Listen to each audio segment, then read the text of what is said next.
Myself Sushil Kumar Sharma, and I am a lecturer in Government Polytechnic Buxar and in physics. So today we will discuss about photoelectric effect. So basically in this topic we will see how a light can be called a particle, not a wave. So in photoelectric effect, Einstein's this phenomenon or this theory was given by Einstein in 1905, and for this Einstein's जो हमारे Einstein scientist थे उनको Nobel prize भी दिया गया था. So in photoelectric effect, this is the diagram or construction for the process of photoelectric effect. In this diagram we can see this is a glass tube, a sunlight coming. These two are the plates called metal plates, and these are the photoelectrons.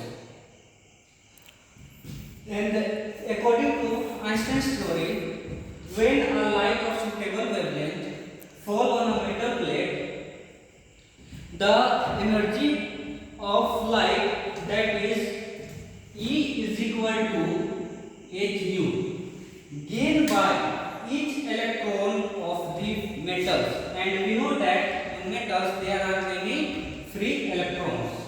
So जब free electrons को light के द्वारा energy मिलेगी तो क्या होंगे, emission होगा.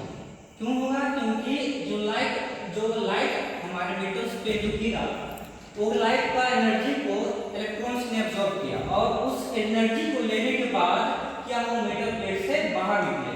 इसलिए इसका नाम रखा गया फोटो इलेक्ट्रॉन, क्योंकि फोटो मींस लाइट को ही फोटोन से बना हुआ है ना.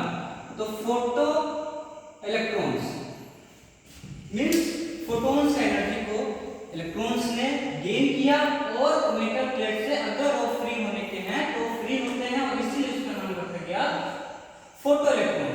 और ये फोटो इलेक्ट्रॉन्स फर्दर इस मेटल सरफेस से दूसरे मेटल पे जाते हैं और इस तरह से मूवमेंट ऑफ फोटो इलेक्ट्रॉन के कारण हमें इलेक्ट्रिसिटी मिलता है, जिसको हम लोग देख सकते हैं एमीटर के थ्रू. तो इसीलिए इसका एक डेफिनेशन जो दिया गया है क्या है, the phenomenon of emission of electron by the metal surface. मैंने वही बोला कि मेटल सरफेस पे लाइट पड़ता है तो इमिशन होता है किसका, इलेक्ट्रॉन्स का, क्योंकि इलेक्ट्रॉन्स ने उस एनर्जी को गेन किया और वहां से इमिशन हुआ. फिर इसी का जो कंस्ट्रक्शन है कि हम लोग अभी तो देख लिया हम लोगों ने कि ये कंस्ट्रक्शन कैसे होता है. अब कंस्ट्रक्शन करने के लिए हमें कुछ क्राइटेरिया है जो फॉलो करना पड़ता है, क्योंकि जैसे कंस्ट्रक्शन है कहाँ से लिया गया, तो इसको लिया गया है कहाँ से, हर्ट्ज एक्सपेरिमेंट से. हर्ट्ज एक्सपेरिमेंट का सेटअप यूज किया किन्होंने, फोटो मींस आइंस्टाइन ने फोटो इलेक्ट्रिक इफेक्ट का इक्वेशन को एक्सपेरिमेंट को बताने के लिए, क्योंकि इस फोटो इलेक्ट्रिक इफेक्ट बताता है कि light has a dual nature and it perform like a particle. हम लोगों ने फोटो इलेक्ट्रिक इफेक्ट में जो लाइट का बिहेवियर को देखेंगे तो कौन सा behaviour, particle behaviour, not a wave. Okay.